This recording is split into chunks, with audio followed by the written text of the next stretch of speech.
Hi, I'm Frank Washkuch, news editor at PRWeek, and I'm here with Aedhmar Hynes. She is the CEO of Text 100 PR. Welcome. Thank you. So there's been a lot in the news recently about the differences between the U.S. and the European economy. Right. You have sort of an insider's view of that. Maybe you can give us your point of view on how the two economies differ and what are the main points between the two of them.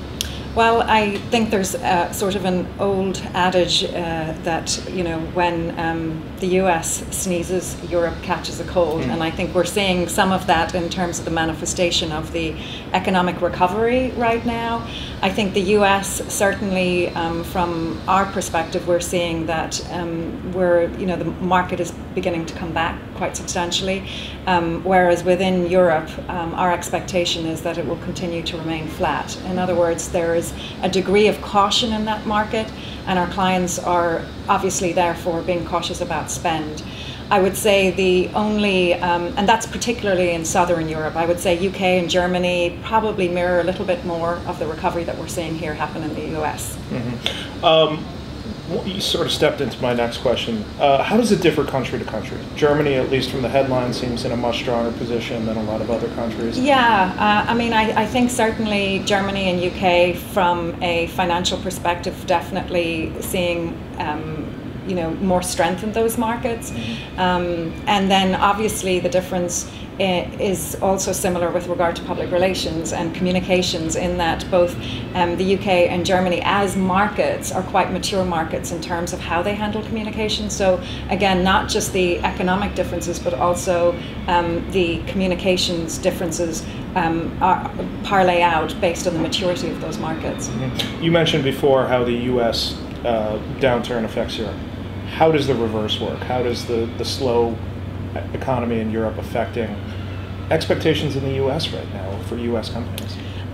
Well, it's interesting because the majority of business decisions, I guess, get made here, but certainly all of our clients are global by nature, and as a result of that, regardless of how large a percentage of their business is in Europe, until we start to see a greater level of recovery, the degree of caution that exists there is obviously going to have an impact here in the US. There's no way around that. And actually in Asia as well. I think there's a high expectation that we'll see significant growth in Asia, but I still think that's not enough to offset what we're seeing in Europe just now, at least over the next 12 months. And how does that specifically affect the PR and marketing budgets? Is it just that there's caution? Is it that some of the budgets have been cut as a response to the economy in general? I would say last year we saw some cutting for sure. I think from Text 100's point of view, it was less about retainers. Our retainers stayed quite constant, but it was more clients were cautious about how much they would spend on projects. So it was that flexible spending.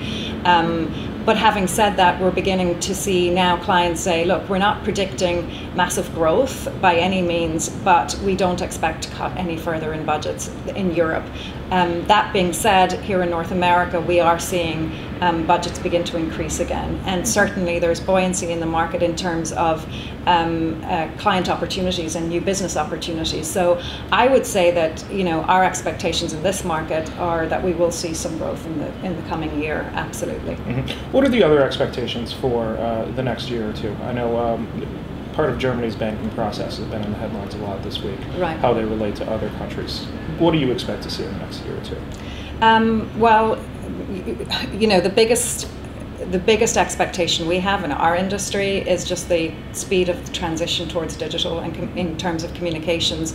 From my perspective, a lot of what Text 100 is doing is focusing on how do we ensure that we are staying one step ahead of our clients, that we have the right products and services in place, because largely speaking, our clients are seeing that digital is not going to transition just in terms of communications, the communications and marketing function, but it has the opportunity to impact sales, it has the opportunity to impact product development, human resources, right across the entire business. So for us, the role now is how can these social and digital technologies have an impact to further business goals right across the enterprise, not just within the communications and marketing function.